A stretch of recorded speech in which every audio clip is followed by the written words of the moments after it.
it's Doris with All the Books, and I am here to do the Poptimist BookTubeBooker book tag. Say that 3 times fast. Yes, I was tagged by Kendra Winchester.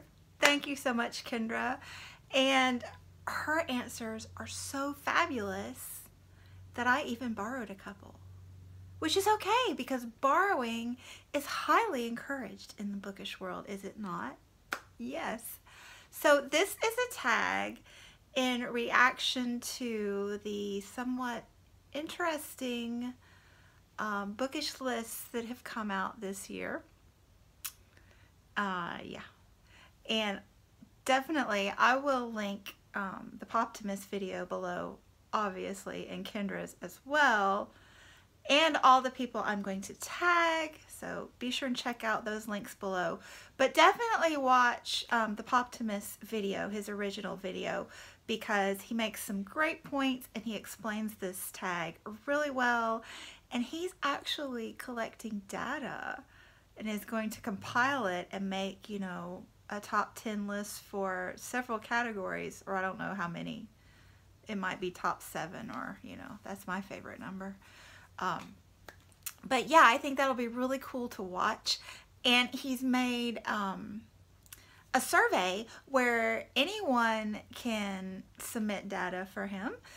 I think that's awesome. So yeah, if you don't have a BookTube channel, you can still participate, and I highly recommend it. It'll be so much fun. So I will link that below as well too. So let's get started. The first category is the favorite fiction book of the year, and actually I'm not ready to get started. I need to give you a disclaimer. These are not necessarily my top books of the year. I like to wait till December to do that, you know, when the whole, I don't even do that mid-year favorites thing, because I really like the anticipation of the whole year and doing it in December. But the Poptimist is looking for books that would fall in the book prize category for this year. So late 2017 and 2018 books. And so I have pulled from those. So these are all, as far as I'm aware, late 2017 or 2018 books. Now, you can deviate from that list for your list, definitely, and he'll say that in the video. You can choose classics if that's what you read, and that's the top books that you've read this year, definitely. But I just have gone with those so that I can, you know, keep my top list for the year sacred. So here we go. Here we go. So my favorite fiction of the year in the 2017/2018 reads. This was a tough one because I really like the overstory as well, but I just think this one checks off a lot of boxes. And as I said before, I would be very happy for this one or the overstory to win the Booker Prize. I just think this is a really well-rounded novel. It's very readable. It's very, very entertaining, well-developed characters, and it's deep thematically and symbolically. It's got so many layers. It leaves you thinking at the end.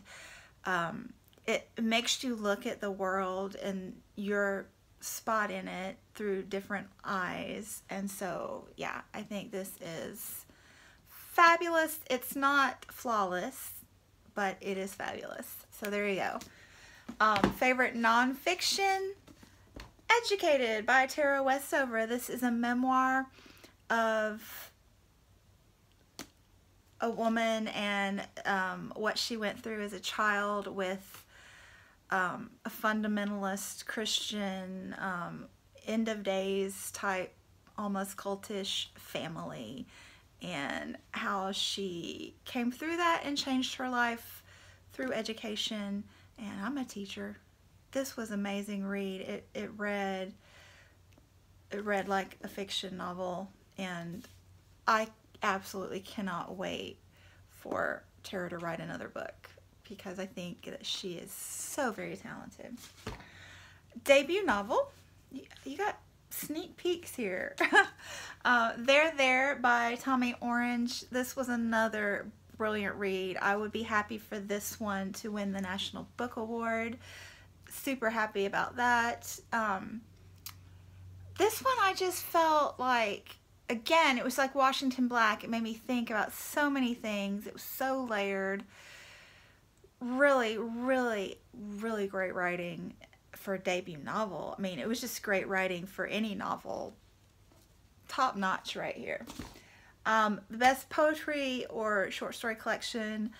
I have yet to read any poetry this year. I need to remedy that for the Reading Women Challenge. But my favorite short story collection is Florida by Lauren Groff. I was born and raised in Florida, North Florida especially, which this book centers around, and I just loved it. Her writing is so poetic. It is really, really gorgeous writing. Very literary, but her themes resonated with me for the most part. Like, this was a book where like half the stories were 5 stars for me, and the other half were, there was one that was a total dud, and one that went eh. But over half of them were just stunning, and you know, that's good enough for a short story collection for me, but they really felt like home. She captures the beauty of North Florida so very well in here. And the next one makes me laugh. I obviously haven't read enough translated fiction this year, which ironically, the National Book Award, I wasn't particularly interested in most of the categories. Like, the 2 books that I loved from the fiction category and were interested in, I'd already read, which was There and Florida by Lauren Groff. Nonfiction, I'm not sure if there's one on there I need to read. Let me know. The children's fiction, I do want to read the Tahira Mafi and the Christopher Paul Curtis, because I like those 2 authors, especially Christopher Paul Curtis, but the Tahira Mafi just sounds so fabulous. But yeah, I was like, what was I talking about even? The translated list, there are 2 that really I wanted off that, and I'm hopefully going to order them soon. Was it Trans-Oriental, I think? And the other one was The Beekeeper, because you know bees. So yeah, I want those 2. And I've read translated works this year, but they haven't been current. But in Booker fashion, like, you know, breaking the mold, my translated fiction pick for this is The Arab of the Future 3. And like, why is this a big deal? Because it is a translated work from 2018. It's hot off the press, but it's a graphic novel. And yeah, actually a lot of my graphic novels are translated fiction because I like historical and cultural timelines in my graphic novels. So there you go. Persepolis is another amazing one, as is Mouse. So yeah, great read, great read. I'm just addicted to these. I get them as soon as they come out. I can't wait for number 4, but I guess I'll have to, because it'll probably be a year, won't it? And then the best graphic novel would be The Best We Could Do by T. Bui. This is just gorgeous. And as an ESL teacher, English is a second language, this really resonated with me. She talks a lot about what it's like to be learning a new country and fitting in and growing up there, and what it's like for your parents as an adult to experience that. And there's themes of, you know, pregnancy and new motherhood and marriage and interactions with your parents as a child versus as an adult, and coming to terms with who you are together. This is just great. It's a lot of awesome Awesome stuff in here. Beautifully, beautifully written. So yeah. And then the best cover would be West by Karis Davies. I love this book, and Shawn and I buddy read it together and have a video series, which I'll try to remember to link that below as well. This was a great read, but it was a complete cover buy. I saw this, I think Kendra, I saw it first on Kendra's channel, which she picked it for the best cover as well. But she held it up and I was like, oh my gosh, I want that. But I did wait. Like, I read the synopsis and knew that it was a book I'd be interested in based on the synopsis.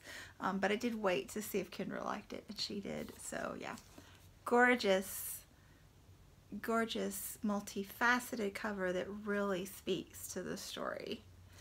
And then my favorite author, and remember this is supposed to be 2017, 2018. So this is a current author, one who is still active in the bookish community and as well as writing. And I, no doubt, am going with Khaled Hosseini. He just put out this short picture book, and all of his proceeds from it are going to immigrant funds. He himself works tirelessly in that community, loves his home country. He's a transplant to the U.S. as well, but God, his books are stunning. And yeah, I just, as a human being, he's top notch. So there you go, best author Khaled Hosseini. Best video off BookTube, and this is harder for me because unlike books, I don't keep up with videos, I don't write them in my journal, you know, none of that. So this is just off the top of my head, total fluff, pun intended, because it's Adam from Momentomori, his video featuring books and kittens. Oh my gosh, is there anything better in life? I think not. And then the last category is the best new booktuber. And I'm going to go with Shawn, the book Maniac, because he just burst onto the scene, you know. He is so warm and welcoming and encouraging, especially to new people in the community. Even when he was new, that was like his thing. He's just a delightful personality, and obviously so obsessed with books and really immersed in them. So yeah, love me some Shawn. So there you go. I can't say thank you yet. I've got to tell you who I'm tagging. Oh. So I'm not sure if these people have been tagged yet, but you know, double tagging is twice the fun, right? So, gosh, I wrote these small. Why did I do that?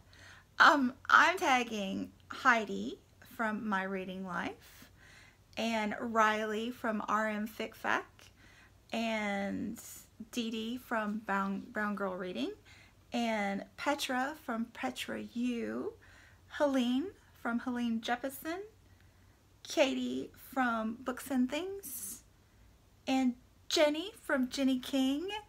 These are all booktubers that are insta watches for me. As soon as they put up videos, no matter how frequently or infrequently they do, I watch them. I don't even get them into my watch later list. I generally watch them pretty quickly. And it's a very varied list. Very varied. Yeah, I like that. Yeah, so quite a collection of styles of reading and age groups and all of that jazz. So, which I think is important for the data collection. Don't forget, you too can participate in the Poptimist BookTube Booker book tag. There's a survey. So yeah, anyway, thanks so much for watching, and I will be back soon because I'm on fall break.